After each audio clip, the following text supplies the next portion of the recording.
Hola, buenos días, tardes o noches. El día de hoy yo les voy a presentar el tema Giardia lambia.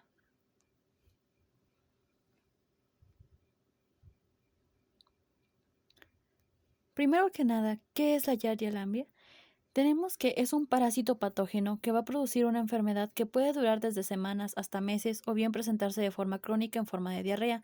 Esta pertenece al filo Sacromastigofora, organismo de una sola célula, del subfilo Mastigofora, de la clase Zoomastigofora y de la familia Etsomatidae, del género y especie Giardia lambia, perdón, una disculpa.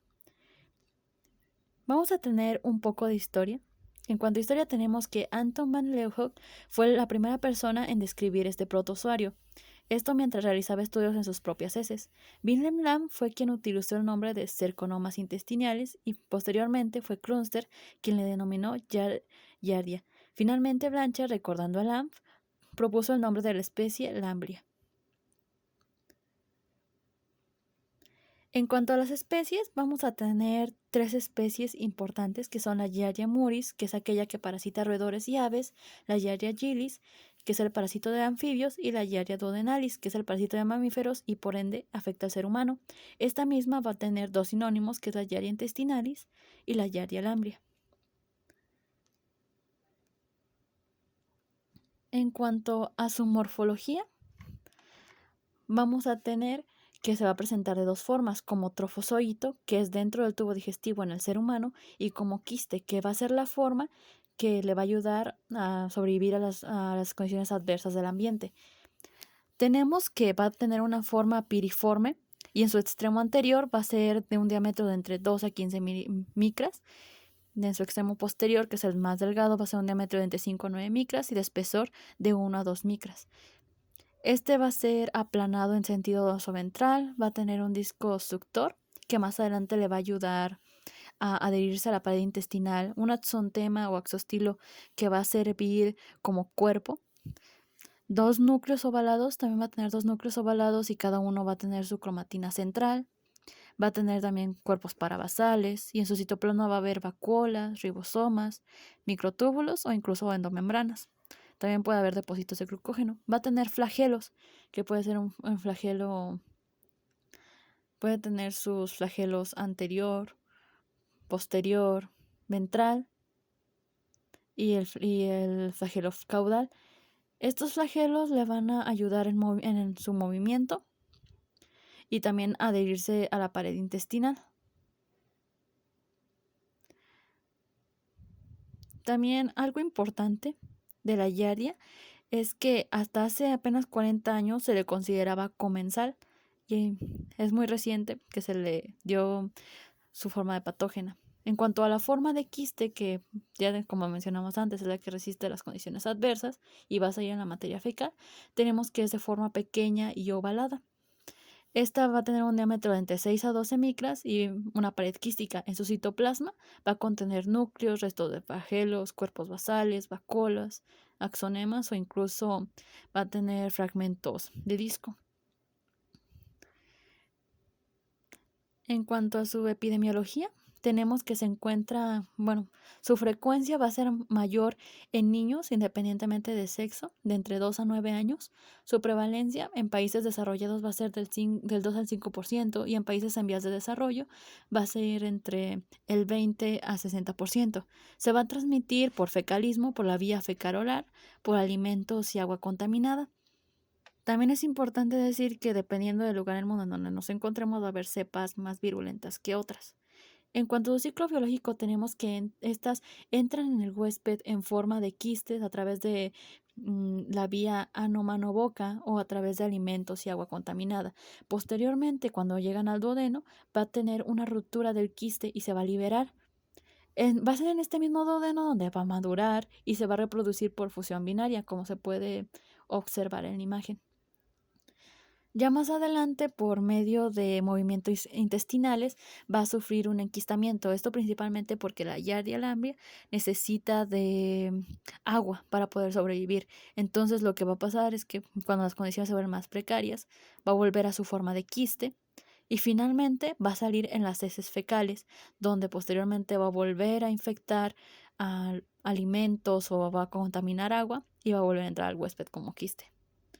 En su patogenia, tenemos que este se va a adherir a la pared intestinal mediante estructuras mediante su estructura paradistal o la presión negativa del disco sector, también mediante la fuerza hidrodinámica de sus flagelos y también mediante proteínas contráctiles que vienen siendo las yardinas, actina, miosina, la tropomiosina, la vinculina, las lectinas.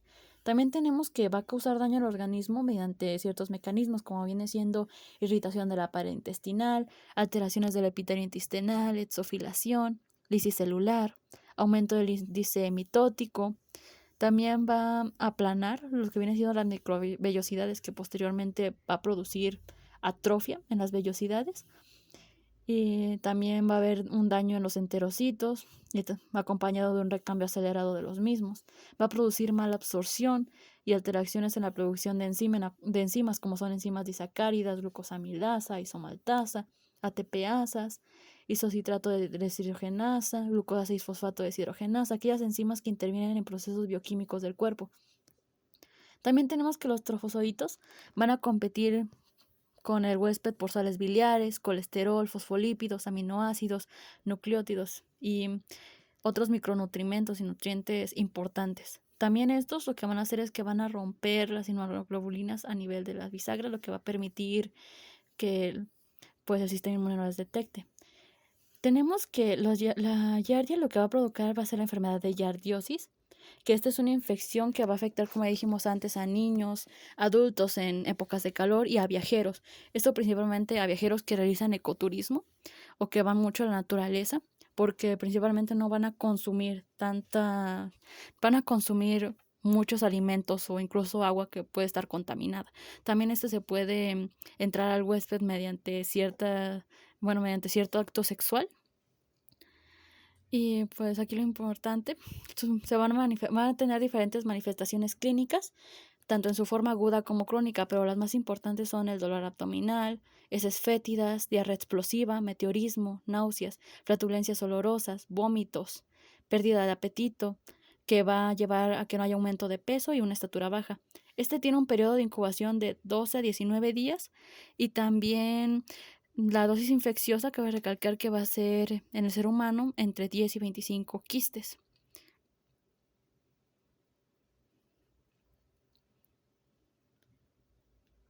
En cuanto al diagnóstico, tenemos que se van a realizar principalmente estudios de estudios coproparasitoscópicos.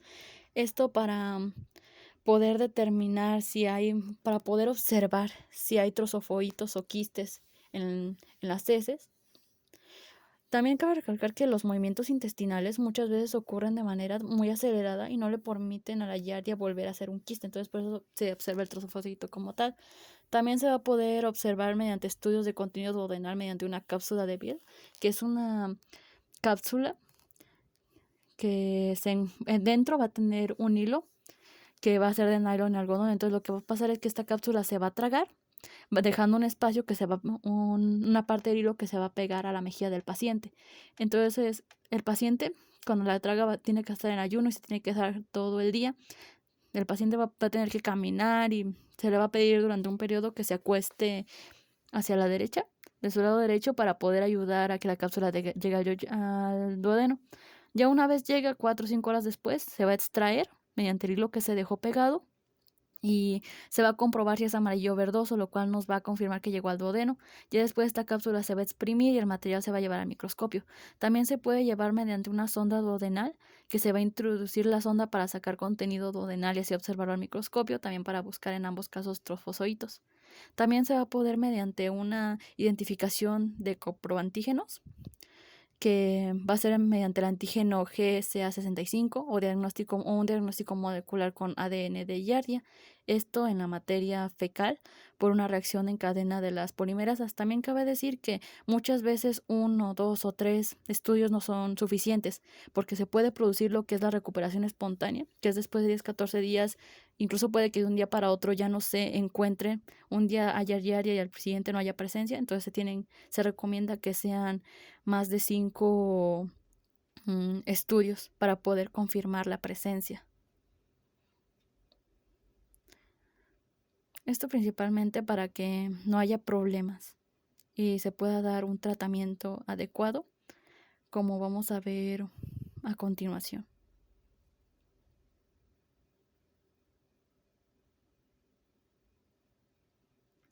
También vamos a tener que va a haber una gran cantidad de medicamentos entre los que se encuentra el metronidazol, que se podría decir es el tratamiento de elección para la hiardosis. Este se va a este se va a ingerir en dosis de entre 500 a 700 miligramos por día durante 5 a 10 días o en pautas cortas de 1 a 3 días. También se puede dar en dosis únicas de 2 a 2.4 gramos. En la población infantil se puede dar 5 miligramos por kilogramo día por 5 o 10 días.